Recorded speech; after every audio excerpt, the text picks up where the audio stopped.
अस्सलाम वालेकुम फ्रेंड्स। आप मेरे चैनल पर पहली बार आए हैं तो मेरे चैनल को ज्यादा से ज्यादा सब्सक्राइब करें, लाइक शेयर और कमेंट करें। सब्सक्राइब करके मुझे सपोर्ट करें। शुक्रिया। विशाखा, तुम अपने पापा से ऐसे कैसे बात कर सकती हो? विनीता जी ने अपनी बेटी को डांटते हुए कहा। विशाखा अभी भी अपने पापा रतन लाल जी पर चिल्ला रही थी। आपको तो बस अपने पैसों की पड़ी रहती है, ये नहीं कि बच्चे की क्या जरूरतें हैं। मेरी सारी फ्रेंड लग्जरी लाइफ जी रही हैं और आप बस एक ही रट लगाए हैं कि शादी के लिए पैसे इकट्ठा करने हैं। विनीता जी ने कहा, बस करो विशाखा, तुम्हारे सारे शौक तो हम पूरे कर नहीं सकते। अपनी हैसियत भी देखनी चाहिए। तुम्हारे पापा की नौकरी से जो कुछ बचता है उसमें तुम्हें हर महीने पॉकेट मनी मिल जाती है। Pocket money? वाह मम्मी, उसे आप पॉकेट मनी कहती हो? हर महीने 1,000 रुपए, इतने तो मेरे एक दिन में खर्च हो जाते हैं। मुझे नहीं पता, मुझे इस महीने कम से कम 5,000 रुपए चाहिए, विशाखा ने लगभग चिल्लाते हुए कहा। इधर रतनलाल जी चुपचाप सिर झुकाए बैठे थे। बेटे की शादी की थी, वही शादी के बाद अलग हो गया। इधर बेटी की शादी के लिए पैसे भी जोड़ रहे हैं। अब बेटी को भी पूरा ऐशो आराम चाहिए। 55 साल की उम्र में एक प्राइवेट नौकरी है, उसका भी कोई भरोसा नहीं है। न जाने आगे खर्च कैसे चलेगा। यही सोचकर उनकी आंखें नम हो चली थी। विनीता, इसे 5,000 रुपए दे दो, इस महीने हम किसी तरह चला लेंगे। बेटी के तानों से परेशान रतनलाल जी ने विनीता की ओर देखकर कहा, आप इसकी आदत बिगाड़ रहे हैं। कभी हमने अपने ऊपर 5,000 खर्च नहीं किए। ये सुनकर विशाखा बोली, ओहो, इसका मतलब आपके पास पैसे हैं पर देना नहीं चाह रहे। लाइए जल्दी से पैसे दीजिए। विशाखा, तुम्हें दिखाई नहीं देता तुम्हारे पापा एक प्राइवेट नौकरी में दिन रात एड़ियां रगड़ रहे हैं? वह भी पता नहीं कब चली जाए। बेटा है कि शादी होते ही अलग हो गया और अब बेटी को लग्जरी लाइफ जीनी है, विनीता जी ने कहा और अंदर चली गई। अलमारी में से 5,000 रुपए लाकर विशाखा के हाथ पर रखते हुए कहा, आज तो दे रही हूँ, लेकिन अगले महीने से कोई उम्मीद मत रखना। हम तुम्हारे ऐशो आराम के जिम्मेदार नहीं हैं। 2 वक्त की रोटी और कपड़ा मिल जाता है, वही काफी है। विशाखा पैसे लेकर मुंह बनाते हुए घर से बाहर चली गई। सुनो जी, कुछ अपने बारे में भी सोचो। अपने बुढ़ापे के लिए भी पैसा इकट्ठा करो, विनीता जी ने कहा। तो रतन लाल जी का दर्द उमड़ पड़ा। कहां से करूं इकट्ठा? सोचा था बेटा कमाने लगा तो कुछ सहारा देगा, लेकिन वह भी खिसक गया। उसे पता था बहन की शादी करनी है, फिर पापा कभी भी घर बैठ जाएंगे।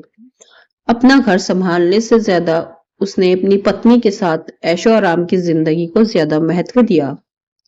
विनीता जी बोली, अब जो होना था हो गया। मैं चाहती हूँ कि इसके भी हाथ पीले कर दो, बाद में हम दोनों किसी तरह अपनी गुजर बसर कर लेंगे। रतनलाल जी उठे और अपने कमरे में जाकर पलंग पर लेट गए। इसी तरह समय बीतने लगा। एक दिन विशाखा ने शाम को घर आकर बताया, पापा, मैंने एक लड़का पसंद कर लिया है। हम सिंपल कोर्ट मैरिज करेंगे। आपने जो भी पैसा मेरी शादी के लिए जोड़ा है वो मुझे दे देना। लेकिन बेटा, जब शादी ही करनी है तो अच्छे से करते हैं, उनके परिवार से मिलकर बात कर लेते हैं, रतनलाल जी ने कहा। तो विशाखा ने कहा, नहीं पापा, राजीव को ये सब पसंद नहीं। उसने तो अपने घर पर बताया भी नहीं है। हम शादी के बाद अलग रहेंगे। कुछ दिन घर में बहस होती रही। हार कर रतनलाल जी और विनीता जी ने बेटी की एफडी तुड़वाकर पैसा दे दिया। कोर्ट मैरिज के लिए विशाखा सुबह निकली तो विनीता जी ने कहा, हम भी चले क्या साथ? नहीं मम्मी, हम दोनों होंगे और गवाह के लिए 2 दोस्तों को बुलाया है। शादी करके मैं उनको साथ लेकर आ जाऊंगी आपसे मिलने, विशाखा ने टालते हुए कहा। रतनलाल जी सारी बात सुनकर खामोश बैठे थे। उन्होंने बस इतना कहा, बेटी वो पैसा का क्या किया, अपने बैंक में डाल दिए क्या? विशाखा ने कहा, नहीं पापा, वो राजीव को दे दिए हैं। उन्हें बिजनेस शुरू करना है, शादी भी, फ्लैट भी किराए पर लेना है। आज सब फाइनल हो जाएगा। विशाखा सच संवर कर घर से निकल गई। शाम तक बेटी के इंतजार में घर सजाकर विनीता जी इंतजार करती रही, लेकिन विशाखा नहीं आई। कई बार फोन किया, लेकिन उसने फोन भी नहीं उठाया। शाम को विशाखा का फोन आया। क्या हुआ मम्मी, कितनी मिस कॉल आई है आपकी? विनीता जी ने कहा, वो बेटी बस यही जानना चाहती थी, तुम लोग कितनी देर में आ रहे हो? नहीं मम्मी, हम नहीं आ रहे। राजीव मना कर दिया। उसने कहा, जब मैंने अपने घर वालों को छोड़ दिया तो तुम भी छोड़ दो। वैसे भी आपके पास अब बचा ही क्या है देने को? मेरे पैसे मेरे लिए, अब आप मुझे भूल ही जाओ। विशाखा का जवाब सुनकर विनीता जी का दिल धक से बैठ गया। वो वहीं सोफे पर बैठ गई। रतनलाल जी ने देखा तो जल्दी से पानी लाकर उन्हें दिया। पानी पीकर उन्होंने कहा, क्या इसी दिन के लिए औलाद को पालते हैं? बच्चों की खुशियां भी शामिल होने का हमें कोई हक नहीं है? क्या सारा रिश्ता बस पैसों का ही है? रतनलाल जी के पूछने पर उन्होंने सारी बात बता दी। आज उनकी बेटी की शादी थी, उनके जिसके लिए लाल जी ने पूरा जीवन एक एक पैसा जोड़ा था। आज बेटी का जवाब सुनकर दोनों गम में डूब गए। आज घर में चूल्हा भी ठंडा पड़ा था, कुछ खाने का मन नहीं था। दोनों ऐसे ही सो गए। सोना भी क्या, दोनों एक दूसरे से अपने आंसू छिपाए अंधेरे में रो रहे थे। एक सप्ताह ऐसे ही बीत गया। एक दिन उनका बेटा रवि घर आया और बोला, आप लोगों ने विशाखा की शादी कर ली और मुझे बताया नहीं। इतना पराया कर दिया कि मैं अपनी बहन की शादी भी न देख सका। वह बेटा, बड़ी जल्दी याद आ गई बहन की शादी की। वैसे भी हम ही शादी में शामिल नहीं हुए तो तुझे क्या बताते? विनीता जी ने सारी बात बता दी। रवि ने तुरंत विशाखा को फोन मिलाया।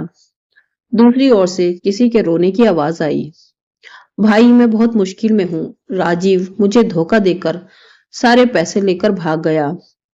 मम्मी पापा को बताने की हिम्मत नहीं थी। मुझे आकर ले जा। मेरे पास किराए के लिए भी पैसे नहीं हैं। हम हनीमून के लिए शिमला आए थे। होटल वालों की पेमेंट करनी है। रवि ने सारी बात अपने मम्मी पापा को बताई और पैसों का इंतजाम करने जाने लगा तो रतनलाल जी ने कहा, रुको बेटा, पैसे हैं मेरे पास, चल हम भी साथ चलते हैं, पता है तेरे पास। रतनलाल जी और विनीता जी को अब तक बेटी के व्यवहार से दुखी थे। बेटी पर मुसीबत का सुनकर उनका प्यार फिर से उमड़ पड़ा। अब सब कुछ भूलकर शिमला के लिए रवाना हो गए। फ्रेंड्स, आपको ये कहानी पसंद आई है तो मेरे चैनल को सब्सक्राइब करें, लाइक, शेयर और कमेंट करें और बेल नोटिफिकेशन का बटन दबाना ना भूलें ताकि आने वाली वीडियो की नोटिफिकेशन तक पहुंच सके।